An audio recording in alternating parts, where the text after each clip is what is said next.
Hi, I'm Mr. Miyagi, and this is Mr. Miyagi's workshop. Well, spring is just around the corner.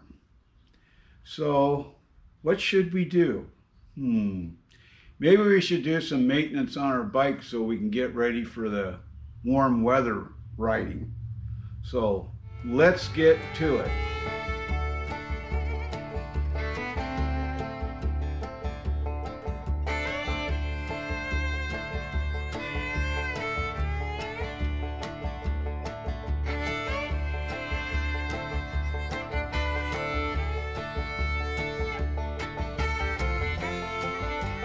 Depending on what kind of bike you have, they're all pretty much the same of what you need to check. You need to check tire pressure. You want to check your condition of your oil. You want to check your drive chain if you're running a chain. You just want to do an overall inspection of the bike and make sure that your wiring, everything. If you've got turn signals, the turn signals work, the stoplight works, headlight. All that stuff you want to double check that to see if it's all in good working order. So let's get to it. We're going to do a little wipe down on this too while we're at it, and double check everything. Another thing too is you want to check your air filters. These look a little crusty, so we'll probably clean them, and since these are a K&N, I can show you how to do that, clean them, and then re-oil them. So anyway, as I said before, let's get to it. Now, I did an oil change on this bike a while back, and so the oil should be still pretty good. Yeah, it's pretty darn clean. We were between these two lines here, which makes it good. Some of them have a sight gauge that you can look at right here on the side, and there's some lineage across there that you need to keep in mind. I'll give you a close-up here in just a second. So you can see here that there's two marks on this, and the oil line is right there. So this would be the full mark, and this would be somewhere around here. You need to add a little, especially if you don't see it, you need to add a little bit of oil to it. But anyway, you want to keep that on those. This is like on the XS 650s. A lot of the Yamahas, I think even some of the Hondas have something like that. The old Harleys, of course, you're going to just have to use a dipstick or sight down inside the oil tank. But anyway, just keep in mind that is what you're looking for. So on this, I'm going to pop the air cleaner covers off, and we're going to check the air cleaners themselves.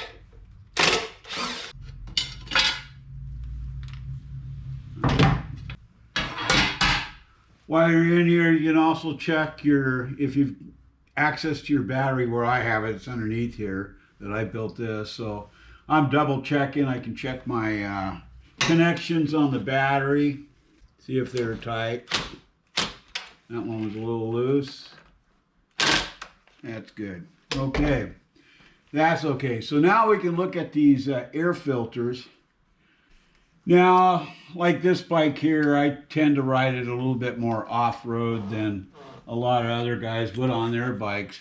So they will get a little crusty. This is actually not all that bad. There's a little dirt collection in there, and I can look straight through this. But I think what we'll do is we're going to go ahead and I'll show you how to clean the K&Ns, and then we'll get them all set up. So I'm going to go to the other side and take the other one off. All right, so let's get over here and take this one off.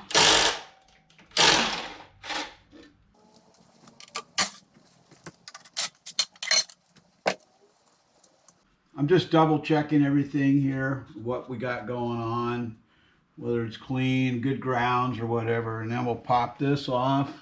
All right. Basically the same thing, but we will clean it.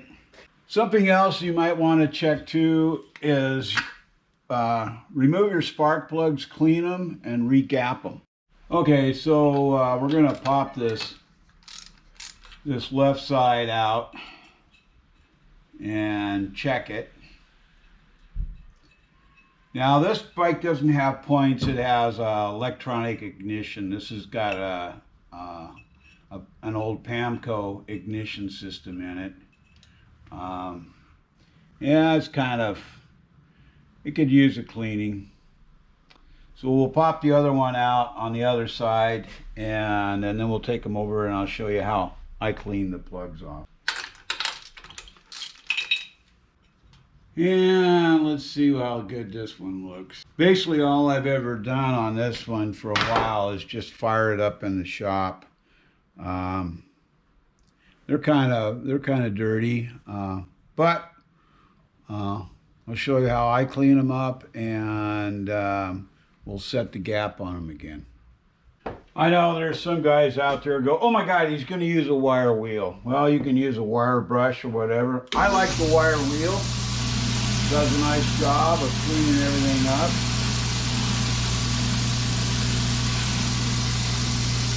There's comparative difference there. It's nice to get these threads cleared out in case there's junk in there, because you can cause a problem on your head where the threads screw in if there's junk and stuff in there. I've seen them strip out that way. Okay, for setting the gap on these, being that this is electronic ignition, I usually set this right at about 28. It's between 24 and 28 thousandths that you set these. I'll run them up. I have one of these little circular style ones. I'll run it up midway onto the 30 thousandth gap there. And I'll show you here. Hopefully it'll come in here. So all you're doing is you're sliding that on, and you just keep walking that back up. So when I get to the 30 thousandths one there, I'm just going to rotate that off there. And that's roughly around 28 thousandths. So anyway, another thing that I like to do on these is this anti-seize works really well for lubricating your spark plug to go. You don't need a lot of this, and this stuff will get all over everything. So you're just going to dab it a little bit. Just a little dab on there, and that's actually too much. So we can use that on the other one too.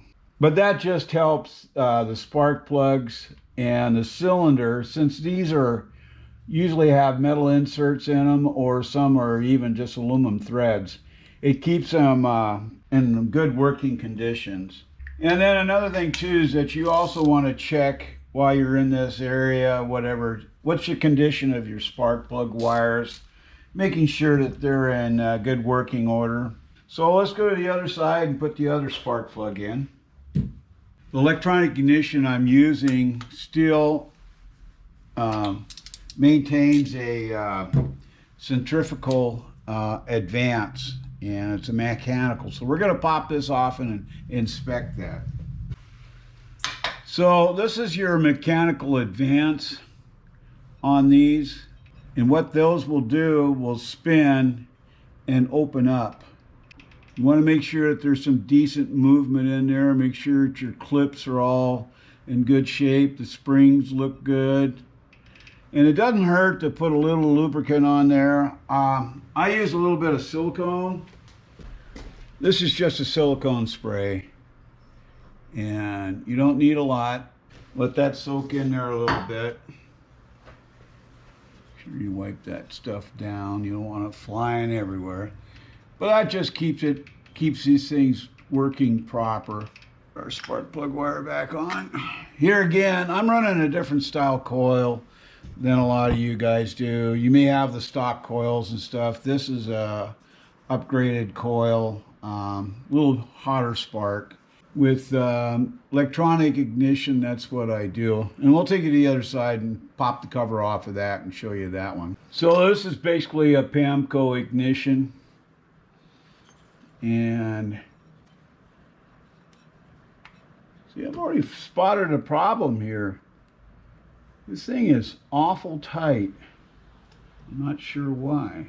So I may end up popping that off, inspecting these upper bushings here just a little bit. So let's get to it. So one of the things that I just spotted, these should move a lot easier than this. And you can see that the spring are not pulling these back into place. So that's indicating that the bushings in this might be a little stiff. So let's pop the spark plug wire off. What I'm going to do is I'm going to disconnect the other side there. And that screw was awful, nut was awful loose. This thing has been somewhat of a hard starter lately, and I'm wondering if that's not a lot of the problem. They have this little flat washer on here that helps screw everything together, but there's magnets right here. This is what fires the bike, left and right cylinder. There's a little keyway right in there. There we go. So that holds the timing and everything on these. Walk that off very easily here. And you can see that there's a little notch right there. There's a little pin right there. That holds all the timing in place. Let's go to the other side and double check. This may have been down. I'm looking at it. It looks like it's rubbing in there. So this may have been down too tight. I don't know. But we'll go to the other side and double check. Yeah, see how much easier that moves? That's what it's supposed to do. This is totally retard, and then this is advanced. So that side over there, electronic ignition side, was hanging up a bit. So let's see if we can't resolve the problem. So what it looks like to me is that it's rubbing on this inner surface right here, right there. So what I need to do is put a small spacer right back there so it holds this out. I'm not sure why that is sucked in like that, but it's just enough that it's dragging on that surface there. So I couldn't find a bushing, but what I ended up doing is I chucked that up in the lathe and I cut this surface down just a little bit here so that it wouldn't rub on that outer grab area there. So we'll put this back together and see if that resolved the problem. Oh yeah, look at that. That works like it's supposed to now. I wonder why I didn't catch that in the beginning, but I was wondering why this bike was getting harder and harder to start, and that would be a good indication right there. Let's give it a start and see how it works. We'll start it without the air cleaners on, but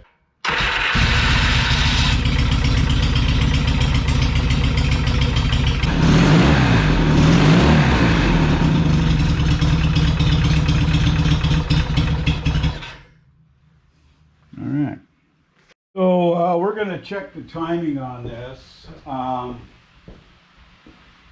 Turn this on.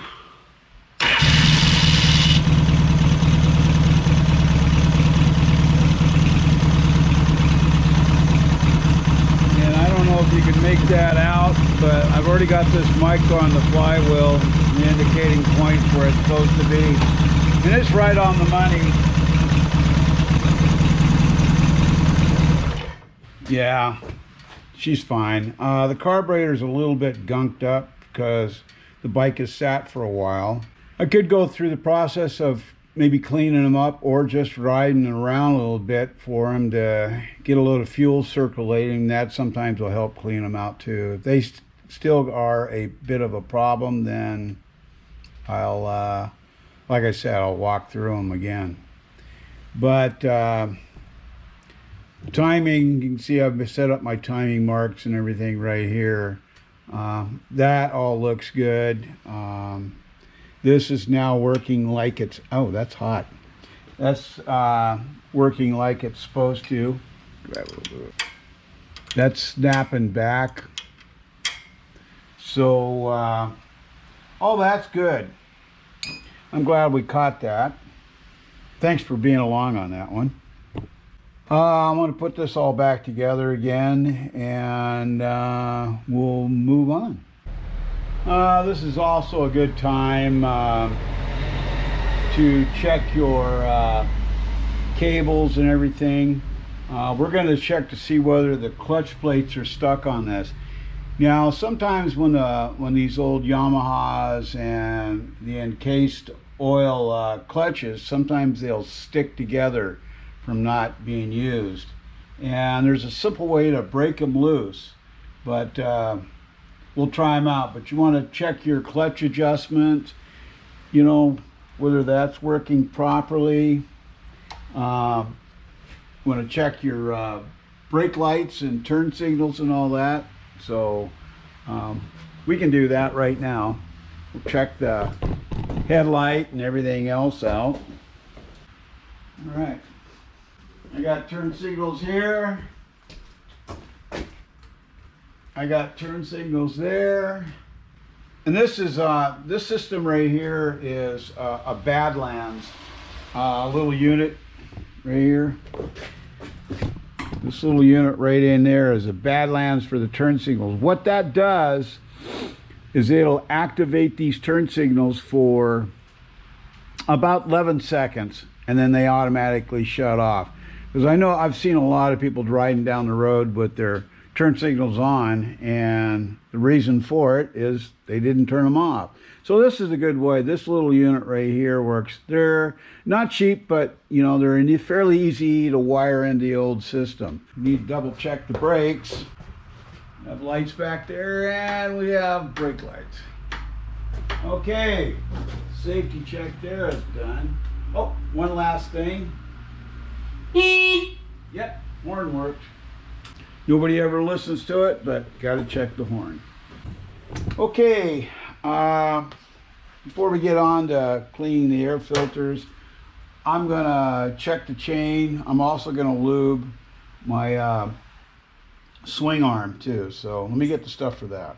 Yeah, I like to check this every once in a while, put a little grease in them. I'm running the brass bushings in this swing arm that you can buy. And I'll put a couple of squirts in there. And then I'll go to the other side. I'm going to do that right now. One thing you want to do is you want to make sure that you clean.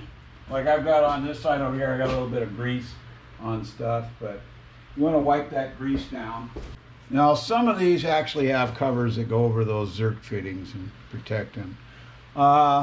Chain looks good. I think we'll jack it up and lubricate it. And I think we'll even try putting it in gear here. So let's try the in gear thing first.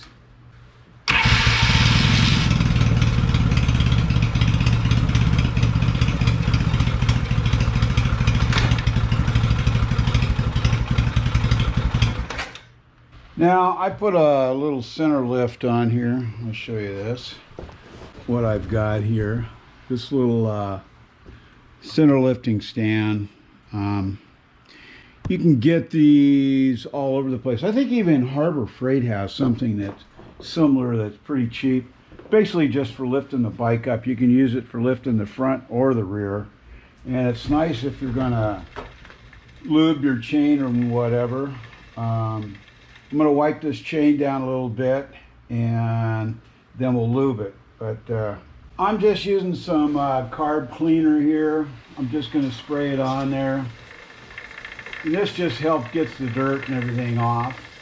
Wipe it down with a rag. It gets it good and clean. Now this is the chain lube I use. I use that chain wax. It seems to work fairly well. There's different schools of thought on chain lube. A lot of people just use 90 weight grease, which I have in the past, or you can use a spray-on stuff. Now some say it just comes right off. Well, yeah, I always like to stop and clean my chains every once in a while, but normally on this, I'll start off with the master link area and I'll just spray it on, and then I'll do the inside. Now the biggest thing on this is to let it sit at least 15 minutes so that stuff will set up on the chain. So at this point you're just kind of going over everything, double checking and maybe wiping stuff down. We didn't do a valve adjustment on this one. I may later on do one over on, I have one on the table over there. It needs a valve adjustment and I can show you how to do that. But that'll be on another video. So this, we also want to check tire pressure. I've got these little tire pressure gauges here that I use. So that's running 30 pounds on the rear. And we'll go look at what the front's got going on. And that's running 24.5. Close to 25. That's kind of where I like to keep these things on this bike. Now on a stock XS 650, so the stock, what they're saying here is that the front should be 23 to 25 and 28 to 30. So I'm right in there. I run a little higher weight on the rears because I'm packing those heavy hard bags. One of the other things you should check on this is wheel bearings. See if you get any movement out of them. Usually once a year, I'll take this apart and relube my bearings if needed.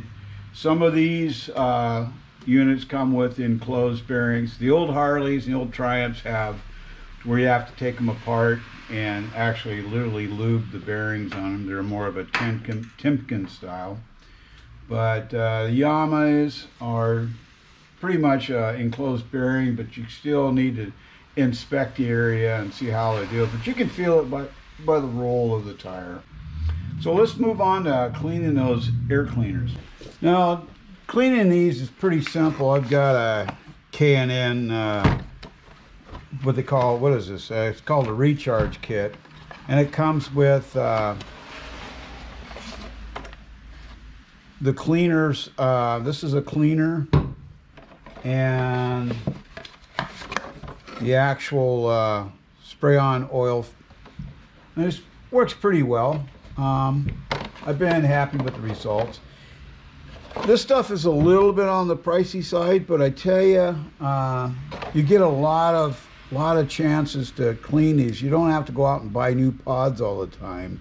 And these are the old XS ones that you can get from where did I get these? Mike's XS, I think, sells them and stuff. Yeah, they're a little pricey, but you can clean them just like the K&N filters, so it's pretty cool. So anyway, basically all you're going to do is that you're going to take this, get this off. You're going to spray this down and let that soak. Let me get the other one. I usually let these soak for at least 15-20 minutes just to help break. What it does is it breaks out the old oil that you've put on here. You spray it on and it clears out the dirt. So you just let them sit, and then the easiest part is you find some warm water and rinse them out. We have a garden sink I just take them out to. I'm allowed to use that instead of the one in the house. But you know, this also comes with the K&N instructions on how to do it. And so I have a lot of these K&Ns I run on my other bikes too. So this kit works well for me. One thing else, this is what I'm using for spraying on while I'm waiting for the filters to clean up there, to soak. I sprayed the engine down and the tank and everything, but this stuff here, it seems to work quite well. There's also another product, yeah, Pig Spit, that if you just need a quick clean, you can spray that on. That works good too. This stuff here, the Pig Spit I found online, and this I think I got it at my local motorcycle shop. I think the Honda shop had it. A lot of guys are going to ask me, you know, what kind of a battery here that I'm using. Well, that's Scholl's battery. They're a lithium. I've also used these guys in the past, these Phantoms, but the application is the same. It's 14 amp with a 12 volt. So here's everything right here, the numbers, the 210 on the crank and stuff. These seem, either this one or that brand there, seem to work just fine in these bikes. You can mount them any way you want, which is really nice. Here again, they're not cheap, but they work well. So these filters have soaked for about 15 minutes. I'm using a little bit of warm water here, and I don't know if you can see that, but there's a lot of crap coming out of them. Now I'm going from the inside out on this, so I'm not trying to drive the grease or anything in. Another thing you can do too is that you can just scrub these outsides a little bit with a brush, and it helps clean them up. That's flushed out pretty well. And you can see it doesn't really take all that much. That cleaner works quite well. Now what we're going to do is we're going to go let these sit and air dry. And I'll blow a little bit of the water out of it so they'll dry a little quicker, but we'll go from there. And here again too is that you want to, if you're going to blow, you want to blow them from the inside out, because you don't want to try to force any of that dirt back into it. There shouldn't be any, but okay, we'll wipe these down a little bit and then we'll just let them air dry. Now I usually let them air dry for, you know, an hour or so. If you have a little heat source, which I do over here, you can dry them a little quicker. But summertime, I just put them out in the sun and let them air dry out there. So you can get the applications in two different, the type that you squirt on or you can spray on. I'm going to use this up. So basically all you're doing is you're just doing those top ridges, and you're going to let this sit for 20 minutes, and then you're going to come back, and any spots that are light, you can reapply this. Of course, the spraying would go a little easier than this, but this actually works fairly easy. So I'm going to go ahead and apply this. I'm not going to bore you with the rest of this. So, okay, it's been about 20 minutes or so, and these are all looking pretty evenly spread out. I don't see any light spots. Look pretty good, so I guess we can put these back on. Alrighty, so roll this back together. Looking good.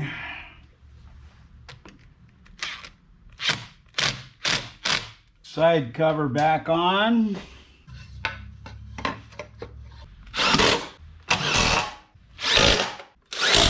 See, these are not the normal side covers. This is ones that I made up for this bike especially. Well, it's up and running. Everything's looking good. So we just want to go over and check everything. The bike sat for a while. What did you do when you parked it? Did you do anything to it, or did you just park it? So I did clean the exterior of the bike, check the spark plugs, reset those, check the timing wimmer. We found a little problem with the timing there. Want to make sure your clutch is clear. Now, if you do have hung up clutches on these old, especially these old Yamahas, the easiest way to do is to lift this tail end up, get the bike started. So it's probably going to be in gear, and you may end up having to start it in gear. kickstarting it or whatever. But once you get in gear, if they're hung up, and you know that they're hung up, I mean, you put it in gear and it kills, okay? Get it up off the table so the rear wheel will spin, and then just use your rear brake. Just pop it, and eventually it'll break those loose in there, and it's a pretty simple process. But like I said, jack it up, start the bike with it in gear, hit the rear brake, and then hit it. And I find that second or third gear works pretty good, but mostly second gear is what I'll put them in. And then just pop that rear brake, and then eventually, because that over the winter and stuff, those clutches will stick together because of the fluids being pushed out, and it kind of, there's an adhesion there, and that's all you're trying to do, is you're just trying to break it loose. So simple little tip.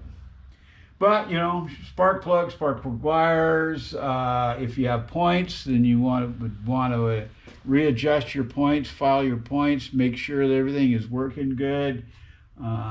Check your coil, carburetors. If they needed cleaning like these, I'm running the pods. If you have an old style one with the old air cleaners in, you'd want to pull them out, blow them out, make sure that everything was good and clean on it. Sometimes these things will run crappy for a little bit of the time because they're sitting with the old gas in there and the shellac that builds up in there. So this is running pretty good now that we've had it up and started a couple of times. So it just needs to be taken out on the road and ran. But today is not a good day. It is raining again. Like I said, check tire pressure. Your brakes, you want to check your fluid in those. Make sure you've got good brakes like the hand brake.